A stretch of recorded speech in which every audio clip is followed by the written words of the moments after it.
Well, salutations, kindred spirit. Greetings. Welcome back to my corner of the magic universe for another learning experience. And today we're going to learn how to teleport coins as we investigate a routine that's been part of my active working repertoire for over 40 years, which means I'm getting old. It also means I might know a lot about this trick, and we will talk about those tricks of the trade, but first, a demonstration is in order. David Roth's original Chinese coin assembly works by patterns. When you get the patterns just right, you get this optical illusion of the coins appearing to vanish and reappear. They travel to follow the leader. That's coin number 3. That's all 4 together, and that is David Roth's original Chinese coin assembly. Wow, what a trick. I can clearly remember the first time that I saw this. It was on David Roth's Expert Coin Magic Made Easy, and it blew my mind. I would learn years later that this routine was prefaced in a book called Stars of Magic, where Mohammed Bey published Chink-a-Chink. This is really the forefather to this routine, it's this trick, but done with sugar cubes or bottle caps. And as I talk about this trick, let me talk about the modus operandi. It's in my lap, about to fall to the floor here. It's an extra coin. It's the one ahead method. One ahead, being one ahead of your audience, is really the basis for most magic tricks in existence, and it's the basis for this one here. As published by Mohammed Bey, you had an extra sugar cube or an extra bottle cap. Here we're using the extra coin to move things one ahead. I want to talk about Stars of Magic briefly before I get back to David Roth. In the book Stars of Magic, Ross Bertram, legendary sleight of hand expert, published several items relating to coins.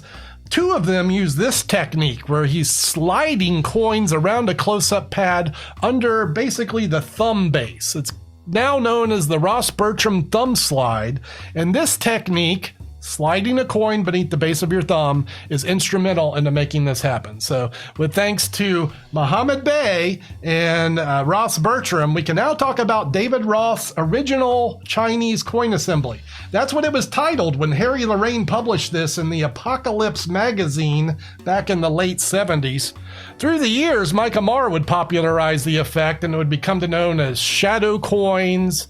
There's a ton of guys that have had advancements on this. Yours truly has published some in my members area. We'll talk about a little bit of that later on. Today, we're just going to talk pure sleight of hand, one extra coin, no gaffes, David Roth's original handling for the Chinese coin assembly, or Chink-a-Chink. So we begin with one coin secretly palmed. We're going to use the classic palm, which is hiding a coin gripped between the base of your pinky and the base of your thumb. In this position, it's a palm. Gives the fingers freedom to do other things, flip coins over, move them around. This is the classic palm. I suppose if you want something easier, a thumb palm could be employed for this trick as well. It kind of gives some of the same freedom, but I do encourage all numismatic manipulators to get a good classic palm under their toolkit. After you've introduced the coins, let the hands drop to your soft performing surface. I guess this is tip number 1. You'll want to work on a soft surface, like maybe a towel or a rug. A rug is great because your audience is looking down. If you're on the floor, this is a great way to do this trick. I'm using a close-up pad here. This is a magician's, accessory. This is a good one made by Magical Mats by Patrick. I think he makes the best pads in the business. You could even get yourself a big close-up, a big mouse pad. That would work as well. So we got our 4 coins in the corners. They're about a foot apart here on our soft performing surface. As our hands drop to the table, I release the extra coin beneath my thumb base. So I'm going to start using this Ross Bertram thumb slide. We're going to be doing this with both hands. So as you practice this and get used to the technique, get used to it with both hands. In a nutshell, what'll happen is I'll drop one coin off as I steal the other one. And if you cover those spots up, it looks like magic. Now, I've got some details, some handling tips that are going to make this look even better. And let's get into that now. So we've got our coins on the table. We've dropped the coin under our thumb base. I warm up the audience by casting shadows over the top, bottom, and then the diagonals I won't be using initially. So I cast over the top, I cast over the bottom, and then at the inner left and outer right. Note as I do this, my fingers are elevated around the pad. I'm not like this, which I see a lot of magicians do when they do this trick. They don't add any dynamic to it. They just cover it up tightly. But the goal for me is to make it look like my fingers are just wiggling over the top. And here's how you can make that look even better. And again, let me reiterate, I'm going to drop one coin off and steal the other one to make the magic moment happen. As I do so, what I'm going to do is move in a kind of a counterclockwise action, moving my hands in this fashion. If I'm dropping off a coin, it gets released, and then my fingertips move to where the coin is. So I want my thumb to drop off the coin and then move the fingertips to where it is. So the last thing my audience see is my fingers wiggling. I'm going to do the same thing when I steal a coin. So I'm dropping off at the inner right, moving the fingertips here, and again, I'm using this circular motion. I'm going to steal this coin, move the fingertips where the coin was. So there's the coin. Now my fingertips go there, wiggle, and then reveal. Wiggle and reveal. Now, regarding the reveal, this is an important tip. Move the clean hand first. This is a good tip in all sleight of hand magic. Always move the clean hand first. So like this hand's dirty, right? It's palming a coin. So here's the idea. I'm going to come over here. I'm going to move the clean hand first, this will draw my audience attention. It will draw their gaze to the moving object. It's a principle of magic. The eye follows the moving object. So if I move the clean hand, that's where they look. And then as my dirty hand moves out of view, they're less likely to be focused on this situation. Now, moving forward, we're just going to repeat this basic notion of stealing the coin, dropping another one off. This happens at the inner right. I'm going to steal this coin. So I'm moving here, and I drop off the coin that was under the left thumb base at the inner left corner. And once again, as I do these actions, it's in a counterclockwise, and my fingers go where the thumb, where the coin was, and then reveal. Right? So I'm over here hiding out now. And again, we're revealing the clean hand first.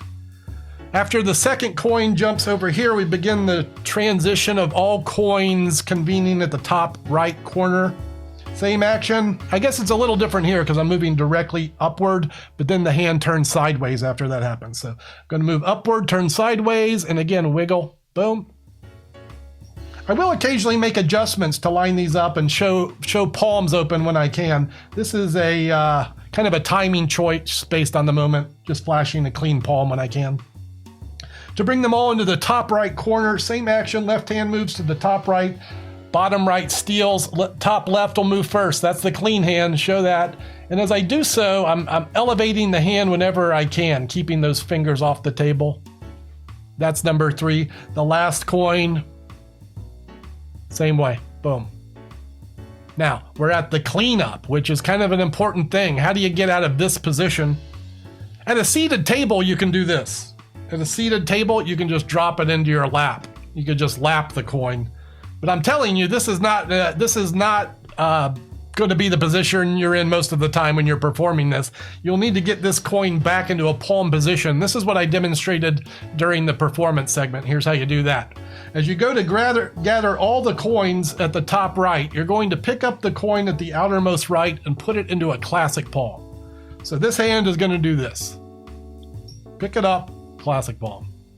As that happens, the left hand sliding, doing the thumb base slide, towards this pile, and immediately after palming the coins, I use both hands to readjust the remaining coins. That leaves the extra coin palmed in the right hand. So if I'm performing this on a floor, and I'm at the spot where I gotta walk through it to get it right. It goes here, here, and the coins travel together. If I'm here and I need to pick them up, this is what that looks like. I say that's all 4 together, and that's the trick. Is there any questions? So now I'm hiding out here. Generally, in real life, I'd hand these to someone to examine, and then what I do is go in my pocket to get my coin purse. And as you go in the pocket to take out your coin purse to put the coins away, leave the extra coin behind, and everything is honky-dory.